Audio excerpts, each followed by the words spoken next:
அஸ்ஸலாமு அலைக்கும் வரஹ்மத்துல்லாஹி வபரகாத்துஹு. இப்போ இஸ்ராயில் அலைஹிஸ்ஸலாம் அல்லாஹ் வந்து 4 மலக்குமார்களை படைச்சான். அல்லாஹ் வந்து மலக்குமார்கள்னா எண்ணிக்கையே இல்லாத அளவுக்கு மலக்குமார்களை படைச்சான். அதிலேயே பிரபலமான முக்கியமான ஒரு இம்பார்ட்டன்ட் அப்படிங்கிற மலக்குமார்கள் 4 பேரா இருந்தாங்க. அந்த 4 பேர்ல ஃபர்ஸ்ட் மலக்குமார்களுக்கு எல்லா மலக்குமார்களுக்குமே தலைவரா ஜிப்ராயில் அலைஹிஸ்ஸலாம் அவங்க இருந்தாங்க. இவங்க யாருன்னா ஒவ்வொரு நபிமார்களுக்கும் வஹி கொண்டு வந்தாங்க. இவங்க வந்து அல்லாஹ் சொல்றா தூது இவங்க வந்து அவ்வளவு ஒரு இவங்க இதா இருப்பாங்களாம். அல்லாஹ்வுடைய ஒரு இதா இருந்தாங்க. தலைவர்களுக்கெல்லாம் ஜிப்ராயில் அலைஹிஸ்ஸலாம் அவங்க தான் வந்து தலைவர். இவங்களுக்கு அல்லாஹ் நிறைய ரக்கையை கொடுத்திருப்பான். இவங்களுடைய 2 ரக்கையை வச்சா இந்த பூமியே மறைஞ்சிருமா, அந்த அளவுக்கு இருக்குமா அவங்களுடைய ரக்கை. இரண்டாவது மீகாயில் அலைஹிஸ்ஸலாம், இவங்களுடைய வேலை மக்களுக்கு உணவு கொண்டு வர்றது, மழை பொழிய வைக்கிறது. மூணாவது இஸ்ராஃபீல் அலைஹிஸ்ஸலாம், இவங்க தான் மறுமை நாள்ல சூர் ஊதுவாங்க. கியாமத் நாள் அன்னைக்கு தஜ்ஜால் வந்து அந்த குழப்பம்லாம் தீர்ந்ததுக்கு அப்புறம் ஒரு 3 சூர் ஊதுவதுமே இவங்க தான். நாலாவதா இறுதியாக அல்லாஹ் படைச்ச பிரபலமான மலக்குமார்களிலேயே 4வதாக இறுதியாக படைச்ச மலக்கு தான் இஸ்ராயில் அலைஹிஸ்ஸலாம். இவங்களுக்கு அல்லாஹ் வந்து ஒவ்வொரு மனிதர்களுக்கும் ரூஹ் எடுக்கிற வாய்ப்பை கொடுத்தான். ஏன் இவங்களுக்கு ரூஹ் எடுக்கிற வாய்ப்பை கொடுத்தான் அப்படின்னா, அல்லாஹ் முதல்ல இந்த உலகத்துல ஆதம் நபியை படைக்கும் போது இந்த உலகத்துக்கு முதல்ல வந்த மனிதரும் ஆதம் நபிதான். முதல்ல வந்த நபியும் ஆதம் நபிதான். இந்த உலகத்துக்கே முதல்ல படைக்கப்பட்டதுனாலும் ஒரு மனிதரா ஒரு களிமண்ணால படைக்கப்பட்டது ஆதம் நபிதான். அவங்கள படைக்கிறதுக்கு அல்லாஹ் என்ன செய்யறானா, முதல்ல ஜிப்ரீல் அலைஹிஸ்ஸலாம் மலக்குகளின் தலைவரான அவர்களை போய் நீங்க வந்து பூமியில போய் மண் எடுத்துட்டு வாங்க அப்படின்னு சொல்றான். அப்போ அவங்களும் வராங்க. மண்ணை எடுக்க வரும்போது அந்த மண்ணு கதறி அழுகுது. ஏன்னா நீங்க இந்த மண்ணை எடுத்துட்டு போய் அல்லாஹ் கிட்ட கொடுப்பீங்க. அல்லாஹ் ஒரு மனிதரை செய்வான், அவன் இந்த உலகத்துலதான் வாழுவான். அவன் செய்யற பாவமான ரத்தம், அவன் பாவம் செஞ்சாலும் ஒரு பாவமாளிதான். அப்ப அவனுடைய ரத்தம் சிந்துச்சுன்னா அதுவும் பாவப்பட்ட ரத்தம் தான். அவனுடைய வேர்வை சிந்துச்சுன்னா அது பாவமான வேர்வை தான். அவனுடைய ரத்தமும் இதுவும் பட்டுச்சுன்னா என்னால தாங்க முடியாது, இது எனக்கு வேதனையை கொடுக்கும்னு சொல்லி அந்த மண்ணு கதறி அழுகுது. அந்த நிலைமையில அதை பார்த்து ஜிப்ரீல் அலைஹிஸ்ஸலாமுக்கு மனசு நொந்து போயிடுறாங்க. யா அல்லாஹ் இந்த மாதிரி மண்ணு கதறி அழுகுது யா அல்லாஹ்னு சொல்றாங்க. திரும்ப அல்லாஹ் மீகாயில் அலைஹிஸ்ஸலாத்தை அனுப்புறான். அவங்ககிட்டயுமே இந்த மாதிரி மண்ணு கதறி அழுகுது. மூணாவது இஸ்ராஃபீல் அலைஹிஸ்ஸலாம் அவங்க அனுப்புறான். அவங்க கிட்டயுமே இந்த மண்ணு கதறி அழுகுது. இவங்க 3 பேருமே அந்த மண்ணு அணுகிறத பார்த்து மனசு துக்கப்பட்டு போயிடுறாங்க. ஆனா 4வது இஸ்ராஃபீல் அலைஹிஸ்ஸலாத்தை அல்லாஹ் அனுப்புறான். அவங்க கிட்ட அவ்வளவு கெஞ்சுது.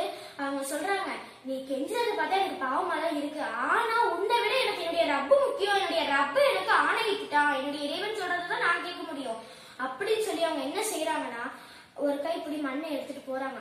அவங்க எடுக்கையில அந்த மண்ணு அவ்வளோ கதறுது. நமக்கு ஒரு சின்ன விஷயம் ஏதாவது அழுதுட்டாலும் மனசு கஷ்டமா போகும். அவங்க ஈவையருக்கும் இல்லாதவங்க கிடையாது. அந்த இடத்துல அல்லாஹ்வுடைய ஆணை இருக்கு. நீ பாவம் தான் இல்லைன்னு சொல்ல, ஆனா என்னுடைய இறைவன் எனக்கு ஆணையிட்டு தானே, என்ன பண்ண முடியும், அந்த ஒரு நோக்கம் அவங்க கிட்ட தன்னுடைய அந்த நிலைமையில அவங்க சிந்திச்சது அல்லாஹ் சொல்லிதான் நம்ம வாங்கிட்டு போகணும், எடுத்துட்டு போகணும், அவ்வளவுதான். அல்லாஹ் மேல இவ்வளவு ஒரு மலக்கே இவ்வளவு உப்பு வச்சிருந்தாங்க. இப்ப நம்மளும் இன்ஷால்லா அதிகமா அல்லாஹ் மேல பற்று வைக்கணும். போறாங்க, அல்லாஹ் கிட்ட கொடுத்தோன்னு அல்லாஹ் வந்து இந்த மாதிரி செய்யறான். ஆதம் அலைஹிஸ்ஸலாம் வந்து செய்யறாங்க. இஸ்ராயில் அலைஹிஸ்ஸலாம் வந்துட்டு அப்பதான் அல்லாஹ் சொல்றான், என்னுடைய கட்டளைய நீங்க வந்து ஈவை இறக்கம் காட்டாம, எனக்காக ஈவை இறக்கம் காட்டாம அந்த மண்ணை எடுத்துட்டு வந்தீங்கல்ல, அவங்க கெட்டவங்க கிடையாது, ஆனா அல்லாஹ்க்காக தானே அவங்க எடுத்துட்டு வந்தாங்க, அல்லாஹ் சொல்லிட்டாங்கிறதுக்காக. அதனால அல்லாஹ் அவங்களுக்கு ரூஹ் இருக்கிற வாய்ப்பை கொடுக்குறான். இவங்க சுலைமான் அலைஹிஸ்ஸலாம் காலத்தே ஒரு மனிதர் ரூஹ் எடுக்க போயிருக்காங்க. சுலைமான் நபி அப்படிங்கிற ஒரு நபி இருந்தாங்க. அவங்க வந்து பயான் பண்ணிட்டு இருக்காங்க. பயான் பண்ணிக்கிட்டு இருக்கும் போது ஒரு நபர் பதட்டமாவே இருக்காங்க. என்ன இவங்க ஓடி வந்து, அவங்க வந்து இந்தியால இல்ல, வேற ஏதோ ஒரு இடத்துல இருக்காங்க. அப்போ அவங்க வந்து வேகமா என்ன இந்தியால தூக்கி போட்டுருங்க அப்படின்னு சொல்லும் பொழுது, என்ன இந்தியா கூட்டிட்டு போய் விட்டுருங்கன்னு சொல்லும் போது, என்ன ஆச்சு அப்படின்னு கேக்குறாங்க. என்னுடைய பயான் இங்க ஏதாவது பிரச்சனையா, அவங்களுக்கு இங்க இருக்க பிடிக்கல, எனக்கு இங்கேருந்து இந்தியாவுக்கு கூட்டு போக சொல்றீங்கன்னு கேட்கும் போது, இஸ்ராயில் அலைஹிஸ்ஸலாம் வந்திருக்காங்க, என் ரூஹை எடுக்க போறாங்க, எனக்கு ரொம்ப பயமா இருக்கு, நீங்க என்ன கூட்டிட்டு போய் அங்க விட்டுட்டீங்கன்னா அவங்களுடைய பார்வை வேற யாரு மேலேயாவது போயிடும், வேற யாரையாவது எடுத்துட்டு போயிடுவாங்க அப்படின்னு சொல்றாங்க. அவங்கள்ட்ட அல்லாஹ் வந்து இஸ்ராயில் அலைஹிஸ்ஸலாத்துக்கு கட்டளை இட்டது என்ன அப்படின்னா, நீங்க அந்த மனிதனுடைய ரூஹை இந்தியால வச்சுதான் எடுக்கணும், இந்தியால இந்த இடத்துல வச்சு இந்த நேரத்துல இந்த செகண்ட்ல தான் ரூஹை எடுக்கணும், அல்லாஹ் கட்டளை இட்டதான் அவங்க செய்வாங்க. அப்ப இந்த மனிதருக்கு தெரியாது. அல்லாஹ் பாருங்களேன், அவங்க வாயாலே அவங்க ரூஹை எடுக்கிற இடத்த அவங்க வாயாலே சொல்ல வச்சு அவங்களையே அங்க போய் விட வச்சுட்டான். சுலைமான் அலைஹிஸ்ஸலாம் அவங்க ரொம்ப தொல்லை பண்றதுல போய் விட்டுட்டாங்க. அவங்க போன பார்த்தா இஸ்ராயேல் அரசு அங்க இருக்காங்க, ரூஹ் எடுத்துடுறாங்க. என்ன ஒரு இது, அவங்க நினைக்கிறாங்க அந்த இடத்துல நம்ம இங்க இருந்தா ரூஹ் எடுக்க முடியாது, நம்ம இங்க இருந்தா ரூஹ் எடுக்க முடியாது. அவங்களுடைய பார்வையை விட்டு அவங்க மனிதரா, அல்லாஹ்வுடைய மலக்குமார்களுக்கு எத்தனை கண்கள், அவங்களுக்கு வந்து மொத்தம் 4 முகங்கள் இருக்குமா. என்ன செய்வாங்கன்னா, ஒண்ணு நல்ல அவங்களுடைய முகம், 2வது இருளான முகம், 3வது வந்து நயவஞ்சகர்களுடைய, அவங்க ரூஹ் எடுக்கிறதுக்கும் தனியா ஒரு முகம் வச்சிருப்பாங்க. இன்னொன்னு கெட்டவங்களுக்கு, காஃபிர்களுக்கு, இந்த மாதிரி 4 இது வச்சிருப்பாங்க. அதுல கிருபையுடைய மாணவர்கள்னு 7 பேர் இருப்பாங்க, வேதனையுடைய மாணவர்கள்னு 7 பேர் இருப்பாங்க. வேதனுடைய மாணவர்கள் என்ன செய்வாங்க அப்படின்னா, கெட்டவர்களுடைய ரூஹ் என்ன செய்வாங்க அப்படின்னா தொண்டை வரைக்கும் கொண்டுட்டு வந்து வச்சிருவாங்க. அதுக்கப்புறம் கிருபையுடைய மாணவர்கள் என்ன செய்வாங்கன்னா அவங்களும் தொண்டை வரைக்கும் கொண்டு வந்து வச்சிருவாங்க. இது இஸ்ராயல், அது ரெண்டும் ஒன்னா நடக்காது. இது கிருபையுடைய மாணவர்கள் நல்லவங்களுக்கு எடுப்பாங்க, வேதனையுடைய மாணவர்கள் என்ன செய்வாங்கன்னா கெட்டவங்களுக்கு எடுப்பாங்க. அந்த நிலைமையில இஸ்ராயல் அலைஹிஸ்ஸலாம் வந்து தொண்டையில இந்த பாதி உயிர் அவங்க எடுப்பாங்க. ஆனா இவங்க வந்து எப்படின்னா கெட்டவங்களுக்கு ரொம்ப ஒரு இதா இருக்கும். மவுத்துங்கிற ஒரு சக்கராத் நிலை வந்து ரொம்ப கொடுமையானது.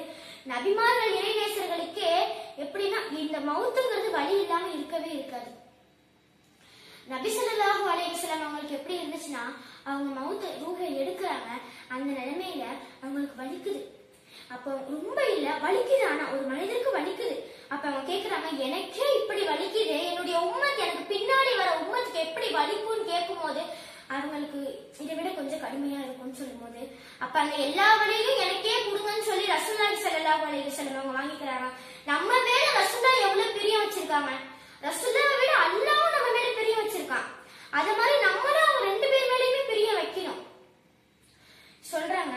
அப்போ ரூஹுடைய அந்த சக்கரத்துடைய நிலை எல்லாருக்குமே வந்து கஷ்டமா இருக்கும். நபிமார்கள் இறைநேசர்களுக்கே அப்படி ஒரு நல்லது செஞ்சு அல்லாஹ்வை இபாதத் செஞ்சவங்களுக்கே இப்படி ஒரு நிலைமைனா, நமக்கு இஸ்ராயல் அலைஹிஸ்ஸலாம் கியாமத் நாள் அன்னைக்கு எல்லாருடைய ரூஹையும் எடுத்து முடிச்சதுக்கு அப்புறமா அல்லாஹ் கேட்பான், நீங்க எல்லாருடைய ரூஹையும் எடுத்துட்டீங்களான்னு கேட்கும் போது அவங்க சொல்லுவாங்க, உன்னுடைய அடியான் என்னை தவிர இந்த உலகத்தில் வேறு யாருமே இல்லையா அல்லாஹ் அப்படின்னு சொல்லுவாங்க.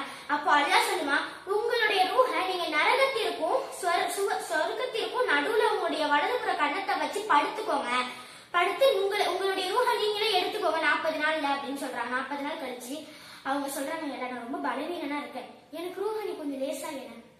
அப்போ அவங்களும் நபிமார்களுடைய இதுலதான் வரிசையில தான் வருவாங்க. அப்ப அல்லாஹ் சொல்றான், நான் வந்து என்னுடைய நபிக்கு எப்படி எடுத்தனோ, என்னுடைய இறைநேசர்களுக்கு எப்படி எடுத்தனோ, என்னுடைய அடியான் நல்ல அடியான்களுக்கு எப்படி எடுத்தனோ அப்படிதான் உங்களுக்கு எடுப்பேன். உங்களுக்கு ஒரு நியாயம், அவங்களுக்கு ஒரு நியாயம் கிடையாது அப்படின்னு சொல்றாங்க. அப்படி நல்லது செஞ்சவங்களுக்கும் லைட்டா வலிக்கதான் செய்யும்.